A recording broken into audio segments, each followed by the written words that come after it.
Hello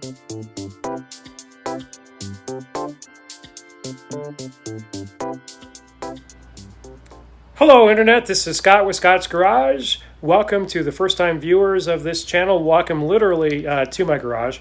Well, Scott's Garage for the most part is a channel on YouTube about do-it-yourself auto repair for daily drivers. I'm a backyard mechanic and I like to pass that knowledge on to those who are so inclined. Also do some home improvement videos on this channel.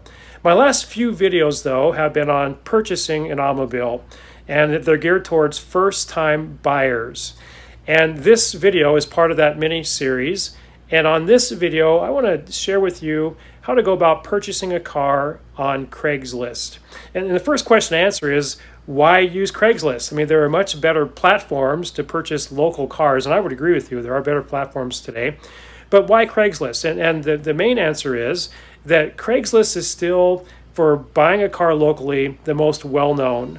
Especially for generations like mine. I'm Generation X, or baby boomers, older generations. If they're going to sell a car using the internet, they're probably going to use Craigslist. So if you don't consider Craigslist, you might be missing out on a great car. So in this video, I will walk you through how to purchase a car on Craigslist.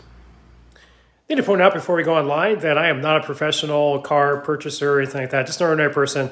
I've had a lot of experience though in buying used cars, and several times I've purchased cars on Craigslist. Take my advice for what it's worth. Okay, the first thing you want to do is to go to Craigslist on your laptop or your mobile device and narrow the search down. I like to search for cars that are the closest. It makes it easier if you can find something close by. I also like to narrow the search down to by owner. There is an option for all. That would include also, by dealer. I want a private sale, so by owner, and then start looking at cars. So say for instance, this Land Rover catches your eye. Looks really good. You look at the pictures and what an amazing looking vehicle, leather seats, and so the next thing you want to do is some research. I have a separate video, see the card right here, on some online tools to do research on a given vehicle. You can do a history of the vehicle. Was it a reliable vehicle? Dependable? What about the price? Is it a fair price? So I think this person's asking $14,000 for this. Is that a fair price or not? So please check out that separate video on the online tools. Do your research. Find out if it's the right price. You might find out in your research that, Range Rover's had a problem with blown head gasket, and they're not that reliable, or the price is too much. I don't know on this, but just to say that hypothetically that your research says no, not interested, then move on. So you go back and say we're going to look at the Cadillac next, and say you do your research and you find out that this gets a great rating and it's a great car and it seems to be a good price. The next thing you want to do is contact the seller. So either by email or by texting or by phone call, contact the seller. I would ask 4 questions. The first question that I will ask is the car still for sale? Sometimes in Craigslist, a car sells and they don't do the due diligence of pointing out that it's no longer for sale. So is it still for sale? Secondly, why are you selling it? This question will reveal a lot, or the answer to this question will reveal a lot. Why are you selling it? Is it they've updated their car? It was a great car, but simply they got something newer, or why is it? And then ask this question: is there anything deliberately wrong with the car? They're supposed to list it on Craigslist, but simply ask that question. And again, you can tell a lot by a person's answer, and there could be a lot of red flags that you wouldn't go any further. And the fourth question I would ask is it a clean title? Meaning, are there any liens against the car, or was it involved in an accident? And if it's not a clean title, I wouldn't pursue it anymore. But let's just say, for the sake of this video, that it is a clean title, it's the right price, and you're very interested. The next step is to set up a time to look at the car, to test drive the car, to inspect the car. And I suggest setting up a neutral place, like a local grocery store parking lot or the Starbucks parking lot where there's other people there. And I also suggested being during the daylight so you can see the car, and that you take somebody with you. Okay, the next thing I recommend is to take a screenshot on your mobile, or print screen on your computer and physically print out the original listing. I don't know how many times I purchased things on Craigslist, including cars, and you go look at it, and either intentionally or unintentionally, the seller has a different price now, or things just don't sound the same, or you're confusing it with a different vehicle. So if you have it printed out or you can see it on your phone, it makes it a whole lot easier and you avoid confusion. Okay, so say that you've set up a time to inspect the car, do a test drive, and it's a convenient time for everyone. The next thing you need to do is secure some cash. That's the whole thing with Craigslist, and some sellers will accept cryptocurrency, but if you're not into that, you're going to need to get some cash available, and this can take some time. The average ATM, the withdrawal limit is $500, so it may take some time, and it may take several days actually to do this.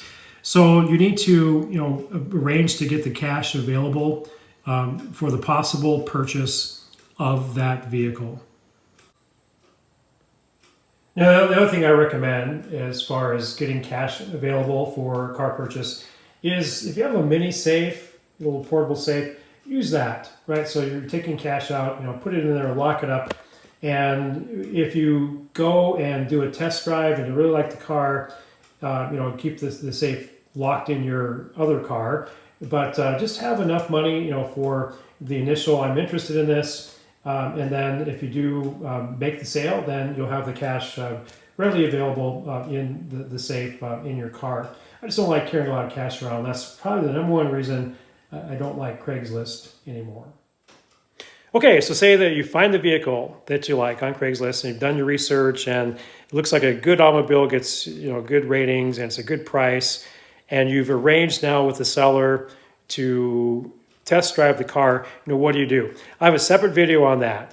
19 things to do, a checklist on test driving and inspecting a car. So please see the card right here for that video.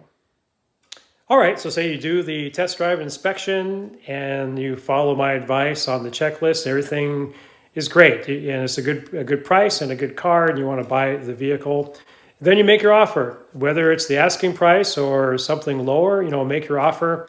And just to say for the purpose of this video that the seller accepts your offer. Now it's a private sale. A couple things about private sales. You don't pay tax to the seller for a private sale. If you went through a dealer, you would end up paying the tax and title and a bunch of fees. But for a private sale, there's no tax that the seller collects. You'll be pay tax later when you register the vehicle and you get the title transferred. The state will tax you at that time. Now, this is not legal advice. Check out your own state for the laws with private sale. But my experience is, again, private sale, you don't pay anything extra. If they charge a tax, that's a red flag in a private sale. Okay, the next thing now is to ask for the title. So you've agreed upon a price and you say, yes, I'll buy it, maybe a handshake, and then ask to see the title. I would not give any cash whatsoever until I see the title. Make sure that there are no liens. Make sure the title has been notarized and signed by the seller and that there are no liens against the title. And then you can hand him the initial cash. He can hand you the title. And if you have the rest of the money in the car, you just say that, I have the rest of the cash, I'll get it right now. But you have the title in hand, and then you get the rest of the cash and you give it to the seller. You can ask for a receipt if you want. There are online receipts. It's not necessary, in my opinion, but you can still ask for a receipt. And that's how you buy a used car on Craigslist. If you got any value from this video, please hit like. Please also subscribe to Scott's Garage if you're not subscribed. Please also check out the playlist at the end of this video for all the other videos in this mini-series on how to buy a new or used car, especially for first-time buyers. Have a great day.